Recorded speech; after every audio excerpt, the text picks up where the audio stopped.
بسم الله الرحمن الرحيم. ازيكم يا حبايبي، عاملين ايه؟ شايفين اللي انا كسبت ده؟ انا شاريه دول وكسبانه يعني فيهم. دخلت ال معاهم في المسابقه وكسبت. يلا بقى عشان نعمل حبه ايه جيلي كده حلوين نرتبوا على جانبنا كده. يلا يا حبايبي، معايا لبن. ده هعمله جيلي، هعمله مهلبيه الاول. طبعا هحط 3 معالق نشا على نص كيلو لبن او كيلو الا ربع، خلاص، او اقل من نص كده بتهيألي، نص كيلو، لا هو نص كيلو بس. طبعا حطيت 3 معالق نشا، حطيت معلقتين لبن بودرة، خلاص، واحط عليه الفانيليا واحطهم على النار. اول ما يربط معايا كده كله انا بعمله على البارد الاول. حطيت 3 معالق سكر، وايه عملته على البارد ده نص كيلو لبن او كيلو الا ربع.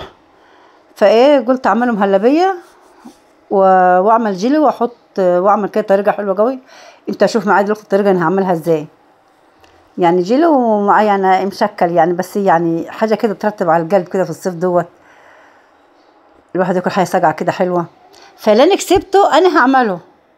انا كسبت واشتريت، يعني اشتريت حتى ب100 وكسبت حتى اكتر يعني. فشركه دريم دي حلوه والله العظيم. معايا الجيلي بالبرتقال اهوت. طبعا عملت مهلبيه وسبتها تبرد عبال ما اعمل الجيلي. انا مسخنه غاليه الميه وهعمل الجيلي الاول. ماشي معايا كده الميه سخنه اهي، ميه سخنه بتغلي. هحط كوبايه ميه سخنه. انا عامله باكوين هيعوزوا كوبايتين ميه. هجيب ميه ساقعه بقى. شوف انا هعمل ايه. انا بقى هم المفروض احط كوبايه سخنه وكوبايه ساقعه، لكن انا بقى عملت العكس. حطيت بقى ايه كوبايه ساقعه وكوبايتين سخنين عشان يربط معايا. بس كده خلاص.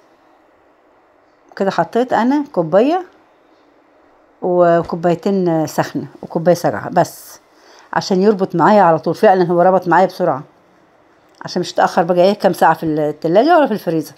طبعا المهلبيه خلصت معايا. المهلبيه زي ما انتم شايفين كده هي سايله كده حلوه بس جميله. خلاص، هعبي الاطباق واسيبها تبرد حبه واروح بقى ايه بنزله الجيلي عليها. انا سايبه الجيلي يبرد زي ما سبت المهلبيه تبرد شويه. شوفوا بقى يا حبايبي، انا كده المره يعني لما جيت عملت الفنجان ده قلت لا، بقول لكم مش تعملوا زيي مش تعملوا زيي. انا الفنجان ده حطيت عليه الجيلي ساخن وهو كان ساخن، فاستنيت من المهلبيه بردت والجيلي برد شويه وحطيته على المهلبيه. بس طلع روعه بصراحه. ده بقى معايا كيس جيلي بالتفاح الاخضر. قلت هعمله ايه كام فنجان كده برضك فريحه الجيلي والمهلبيه، يبقى شكله كده حلو كده ولذيذ كده. ماشي، كوبايه ميه ونص كوبايه ميه ساقعه متلج. بيديكي ربطان في الجيلي على طول، غير ما تحطي ايه كوبايتين. يعني يعني ما تحطي الباكو وتحطي كوبايه ميه سخنه وكوبايه ميه ساقعه. شوف بقى معايا ايه خليتهم 3 فناجين. انا طبعا ايه زي ما انتوا شايفين بفضل بالكنكه احسن لي يعني. شايفين بقى اهو المهلبيه ربطت، رحت حاطه بقى الجيلي. بس انا برضك حاطه معلقه علشان لما بحط بالكنكه برضك المهلبيه ممكن تطلع معايا بعد ما جمدت شويه عادي، بس ممكن تطلع معايا برضه. حتى معلقه بحط عليها وينزل على المهلبيه كده. انا ضمنت اللي هو ايه مش نقلب تاني المهلبيه على الجيلي كله كده. خلاص كده الحمد لله ربطت. هدخلهم التلاجة حبه وبعدين اروح حطهم في الفريزر. كده اللي معايا عندي هنا موز، قطعت موز حطيتها على الوش. كانت عسل، كانت عسل، مش استنت والله. جميل، كانت روعة، كانت طعمها روعة. شايفين الموز.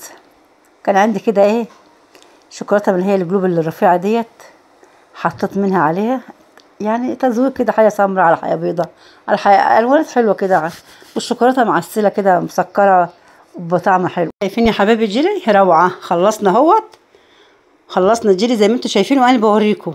روعة روعة روعة. المهلبية مع الجيلي روعة روعة. مش تنسوا اللايك والاشتراك يا احلى مشاهدين في الدنيا. مش تنسوا التعليقات بتاعتكم.